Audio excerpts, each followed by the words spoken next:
Welcome বন্ধুরা, আমি প্রীতম। আপনারা দেখছেন সিনেলোক। আমি আজকে কামব্যাক করার আমার ডে ওয়ান। তো আমি মাঝে মাঝেই সিনেমা রিভিউ করা শুরু করি আর মাঝে মাঝেই সিনেমা রিভিউ করা ছেড়ে দিই because of lack of motivation and all. তো আজকে আমি ভাবলাম আবার কি মনে হলো আমি সিনেমা রিভিউ করা শুরু করি। তো আজকে আমি যেই সিনেমাটা নিয়ে কথা বলবো সেটা হচ্ছে নিব্বা নিবি, ডিরেক্টেড বাই তথাগত মুখার্জি। তো এই মুভিটা দেখার সময় আমি যেই জিনিসটা আমার মানে আমার না সবারই হয়, যখন আপনারা সিনেমাটা দেখবেন তো এই সিনেমাটা দেখার সময় না একটা পার্টিকুলার জিনিস আপনাদের খুব মনে হবে, সেটা হচ্ছে যে একাডেমি অফ ফাইন আর্টসের থেকে এই মুভিটা খুবই হেভিলি ইন্সপায়ার্ড। এবার সেটা হতেই পারে, কোনো প্রবলেম নেই তাতে, বাট দ্য থিং ইজ যে মুভিটা কতটা এন্টারটেইন করতে পারছে আমাদের অ্যান্ড মুভিটার সাথে আমরা কতটা কানেক্ট করতে পারছি।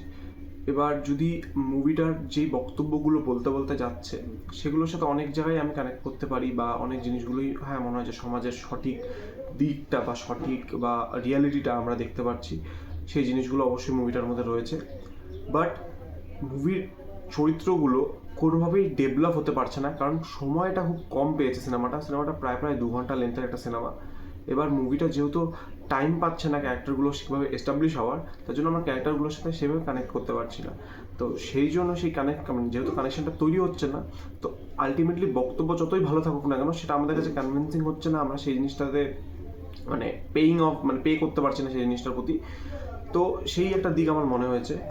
বাট হ্যাঁ, মুভির মধ্যে পজিটিভ দিকও আছে। মুভিটার যেমন কিছু কিছু পোর্শনে বিটস অ্যান্ড পিসেসে মুভিটা হাসাতে পারে, বেশ এনজয়েবল।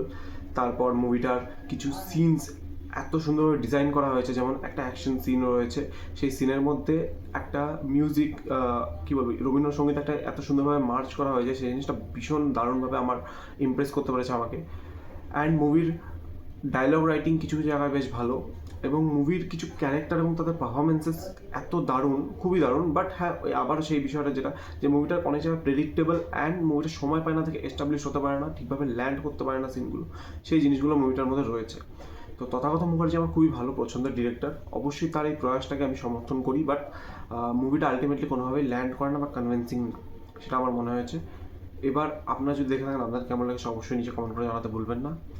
আর আমার চেষ্টা থাকবে অন্তত রোজ যেন একটা মুভি রিভিউ আমি করি, তাতে ভিউজ আসুক বা না আসুক আমি একটা রিভিউ করব।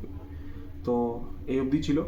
যদি কেউ ভিডিওটি দেখছেন এত অবধি দেখে থাকলে অবশ্যই লাইক শেয়ার সাবস্ক্রাইব করে যাবেন, কারণ আপনাদের একটা লাইক একটা শেয়ার আমাকে অনেকটা কারেজ করে। Thank you.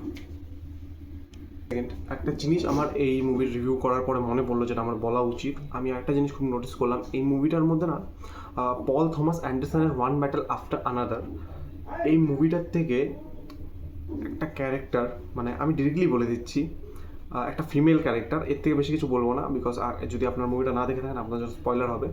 তো এই মুভিটার থেকে ওই ক্যারেক্টারটা হেভিলি ইন্সপায়ার্ড, ঠিক আছে? কোন ক্যারেক্টারটা আপনারা বুঝে যাবেন, তো এটা বলার ছিল।